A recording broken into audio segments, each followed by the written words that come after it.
Mount Horeb in the Sinai Range rises more than 6,500 feet above sea level. Here Moses received the Ten Commandments. Here, too, he was given the blueprints for the Ark of the Covenant.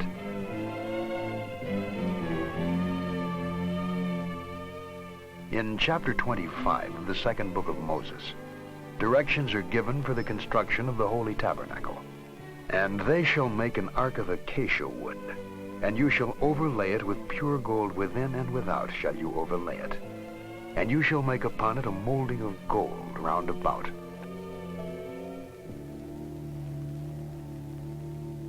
Moses was to provide special shoes and clothing, which would properly insulate his workmen.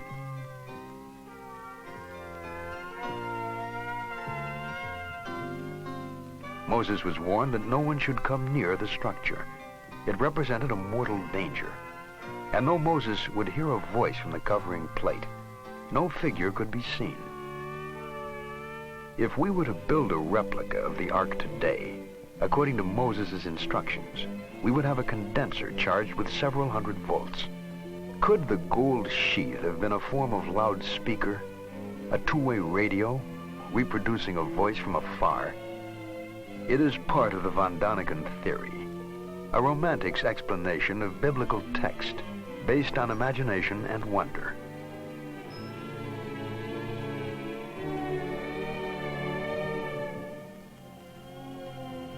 In the fragmentary histories from the Bible to the scripts of Babylon, there are tantalizing views of Earth, seen from the distance, seen from space, seen by whom? Was it the vision of ancient astronauts communicated to the primitive population of a still young planet Earth?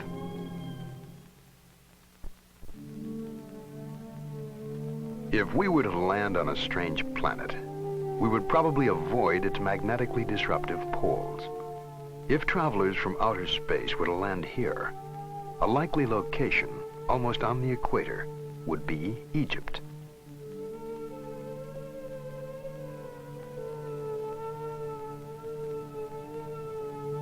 The pyramids, eternal mysteries in themselves, provide additional evidence to support the premise that Earth was visited by ancient astronauts.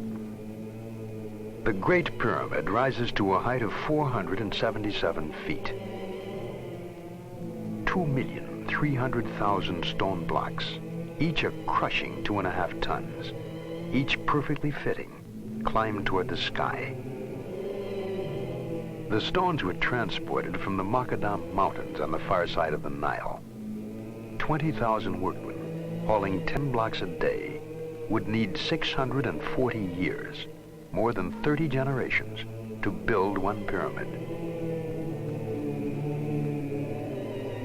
To some, the massive structures were not designed as tombs for the pharaohs, but are in reality vast astronomical calculators.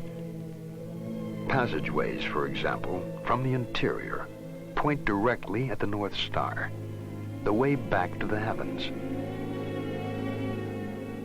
If we multiply the height of the pyramid by 1 billion, it equals almost exactly the distance from the Earth to the Sun. At the end of the 16th century, the Dutch mathematician Ludolf arrived at the figure pi, by which one can determine the circumference of a circle. If we divide the perimeter of the base of the pyramid by twice the height, we get exactly the figure pi, which Ludolf only found 4,000 years later. All the evidence leads Von Daniken to conclude that the pyramid is linked to the arrival of visitors from outer space, and that they may have used it as a marking place, a map reference for navigation.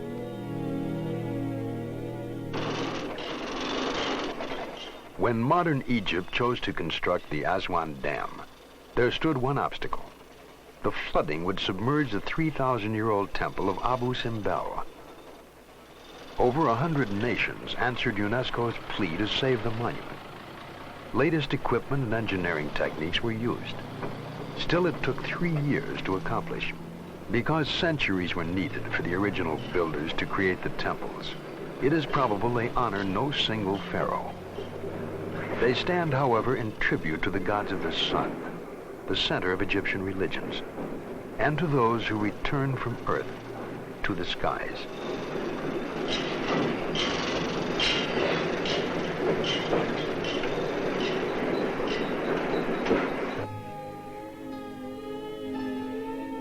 The Salisbury Plain lies along the Wales border. A large mound rises ominously from the level expanse. The legends surrounding it suggest that it was a place of burial, not unlike the pyramids of Egypt. Close by stands Stonehenge, rock formations strewn about like so many toy blocks. It is believed to have been built 2,000 years ago. According to legend, Merlin, the magician of King Arthur's court, transported the huge slabs by magical incantations from what is now Scotland. Recent studies have employed computers to measure the distances and placements of the stones. These findings prove to some extent that Stonehenge served as a giant calendar and observatory.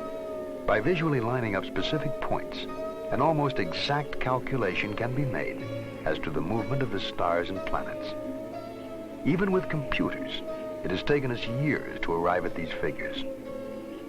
2,000 years ago, this area of England was inhabited only by primitive tribal people. Some still believe that Stonehenge is a temple built by the ancient Druids, the priests of the pagan Celts, and was the site of witches' conclaves and human sacrifice. The Druids still exist and continue to conduct their religious services on this site. It has been suggested that the Druids may not have built this place, but simply taken it over as their shrine. If so, then there is no trace of who might have built and left it behind. Tribes that vanished, whole civilizations that disappeared. It has happened too many times to be coincidence.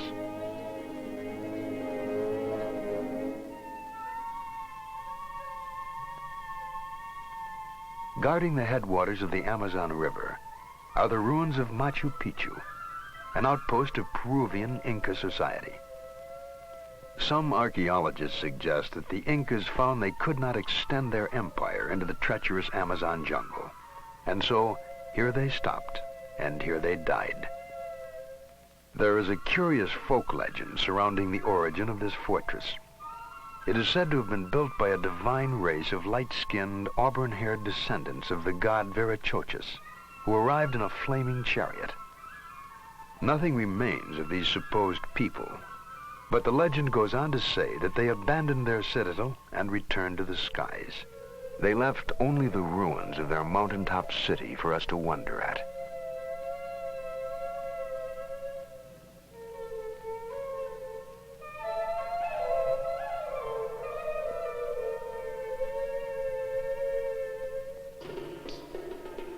The construction of defensive citadels was common to many tribal communities. On the African continent and the bushlands of southern Rhodesia are the ruins of Simbabwe, meaning the heart of the lion. It is constructed of brick-shaped granite rocks, all exactly alike as if produced in a factory. 20,000 tons of identical building stones. They were laid to a height of over 30 feet to form walls which have stood for thousands of years. What masons trimmed and piled these stones with such astonishing perfection? Were they the ancestors of bushmen whose straw huts surround the ruins, or members of a visiting group of master builders?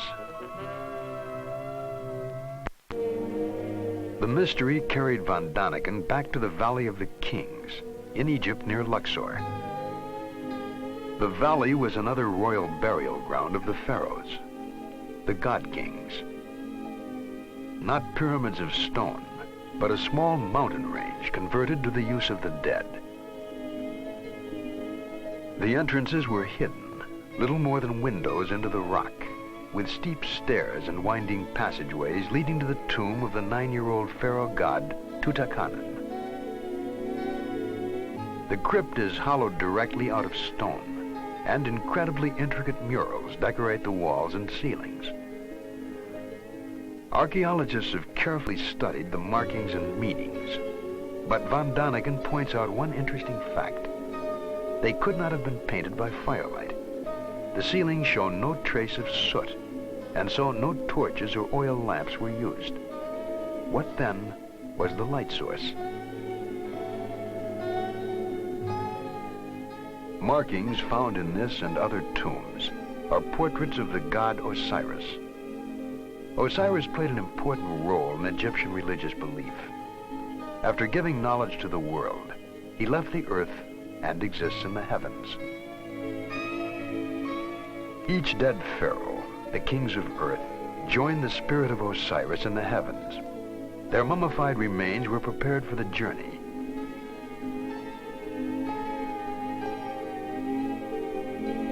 In the golden armor casing, whom were they imitating?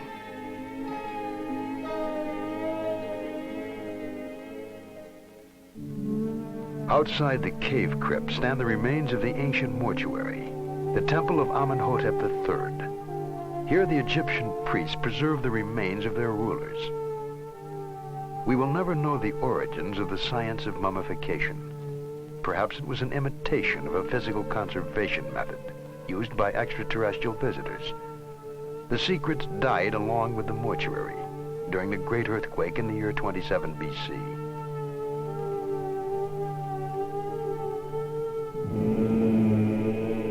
Some distance away, guarding the entrance to this temple of the dead, rests the Memnon Colossi, 2,000 years old, 52 feet high, each weighing over 1,000 tons.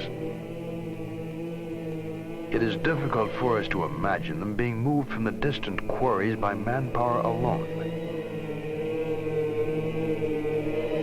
And so the sentinels of the temple evoke images of a time when the activity inside was directed by godlike visitors who came as masters to earth.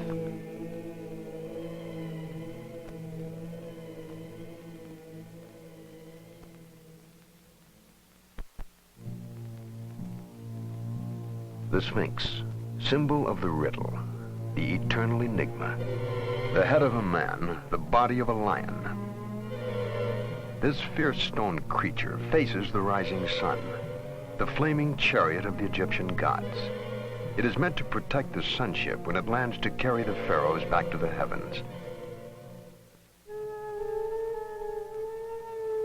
Secrets in stone abound throughout the world. Easter Island, Isle of 1,000 mysteries, minute, lost in the watery expanse of the South Pacific, 3,000 miles off the coast of Chile. The inhabitants call their island Maraki Tirani, which means eyes looking up to heaven.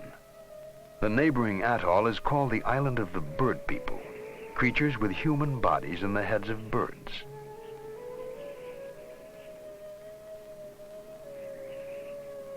Von Daniken suggests that these bird heads could also be helmets equipped with a type of mask.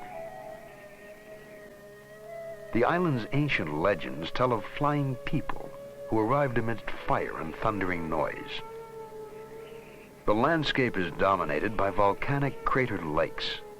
Today about 2,000 people live here. There were never more than 4,000 natives at any time. Of the total population, 70% were women, children, or the elderly.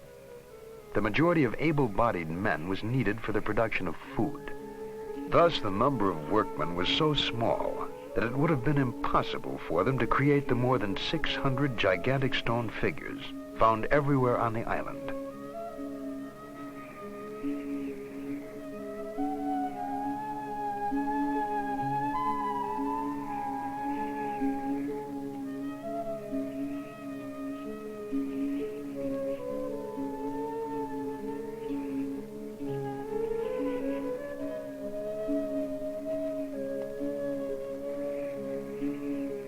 Many of the stone gods stand 65 feet high and weigh nearly 400 tons. Most of the sculptures are but partly exposed. Only excavation reveals their true size.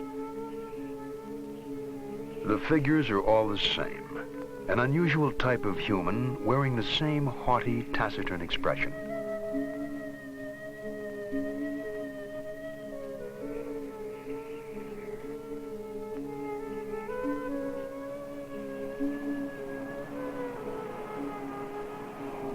One statue, unearthed by explorer Thor Heyerdahl, suggests man's role. Unlike the others, it has a rounded head and is kneeling.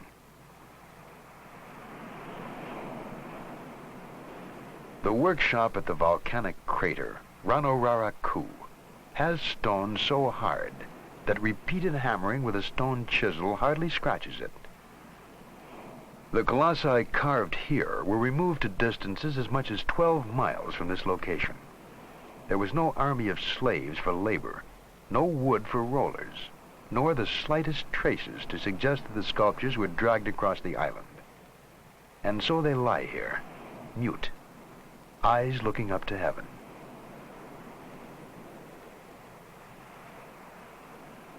Easter Island might have been the key to many mysteries. When it was first discovered, a group of wooden tablets covered with hieroglyphics were found. But zealous missionaries burned them, sealing the secrets of the monoliths. So we must look elsewhere for explanations. The legends of Easter Island claim that the stone giants moved themselves with the help of mana, a mysterious force which only 2 priests could invoke, and that one day the priest disappeared, and so did the mana. What was mana? Von Daniken wondered if there were strangers from other planets possessed of extraordinary powers. Did they have the ability to defy the laws of gravity? To this day, Easter Island exerts an unusually strong magnetism. The report of a French expedition in 1964 ends as follows. Since there are inexplicable magnetic forces and unusual geological phenomena on Easter Island, one cannot exclude the possibility of extraterrestrial contacts.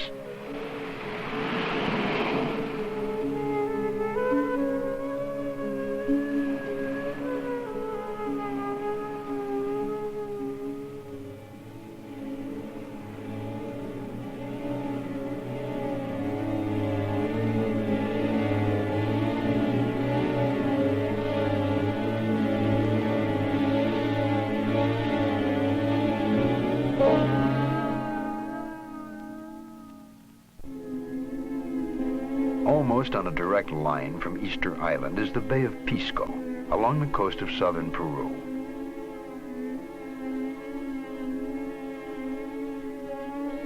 From the ground, there is what appear to be a meaningless set of lines. But from a high altitude, they form a trident 300 feet long, pointing the way inland. Pointing the way to what?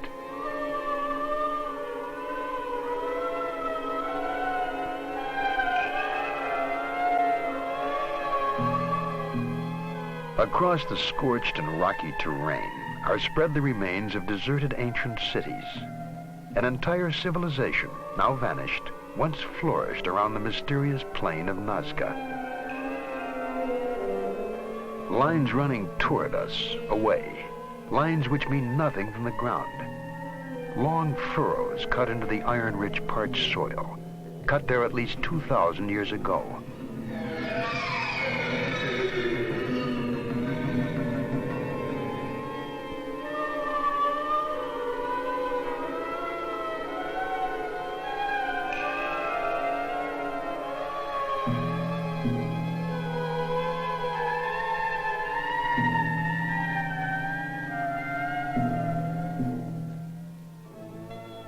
From a great height, from an aircraft for instance, the lines fall into focus.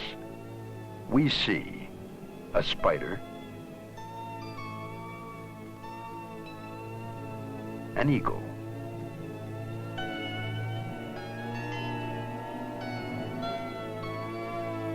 a peacock, and a hummingbird, none of which can be recognized from the ground. And there is no observation point, no mountain nearby overlooking the plain. The giant drawings must have been directed by someone hovering high above.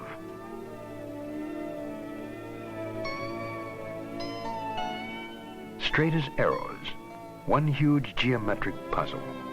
Some lines parallel, some intersecting, starting nowhere and ending nowhere.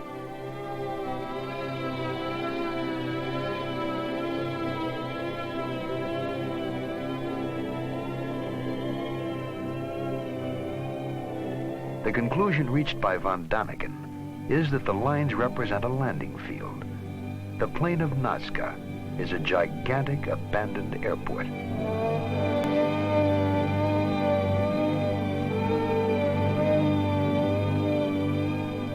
Landing strips, roads, and flattened beds that resemble rocket launch ramps were cut into the plateau. In a radius of 1,000 miles, enduring archaeological mysteries abound. And the question arises, was this the center, the base camp of an ancient astronaut colony?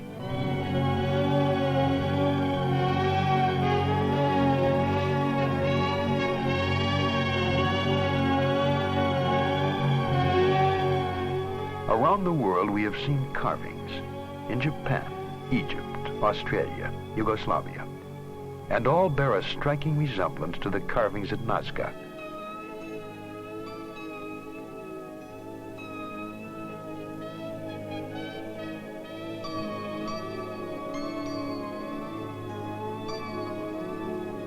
Was Earth visited by creatures, astronauts from another planet?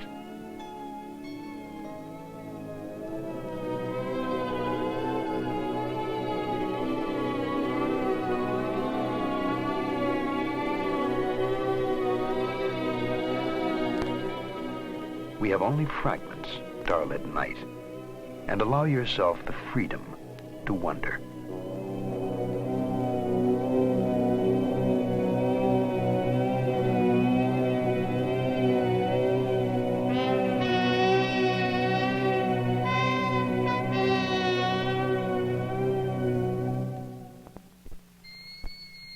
All around the globe, giant radio telescopes are scanning the stars for signals. Some are even sending signals, not to anyone in particular, but to anyone who may be able to hear them. By some incredible coincidence, perhaps we will establish a dialogue with an extraterrestrial community, even if that conversation is only a matter of meaningless blips and dots. NASA recently launched an aluminum greeting card into space, addressed in effect to whom it may concern. Etched on the plaque are the nude figures of a man and a woman, 2-digit computer code numbers, and a diagram showing Earth's location within the 9 planets of our solar system. A message to whatever intelligent life there may be in the universe. Hello from Earth to some wandering ancient astronaut. NASA is especially interested in the possibility of life on the planet Mars. The Jet Propulsion Laboratory in Pasadena, California, has had a direct line to Mars via the Mariner 9 spacecraft, which has been taking extensive photographs as it orbits the red planet. Mars is a world significantly like the Earth in terms of atmosphere, temperature, and gravity. It is also the closest and easiest to explore in depth. To date, no recognizable life has been detected. But the same was true of previous Mars missions. The last time photographs were taken, scientists agreed that there was definitely no life on Mars. However, the smallest area the spacecraft's camera could focus on was 3 miles wide. Therefore, the only things we might have missed are a couple of mile-long elephants.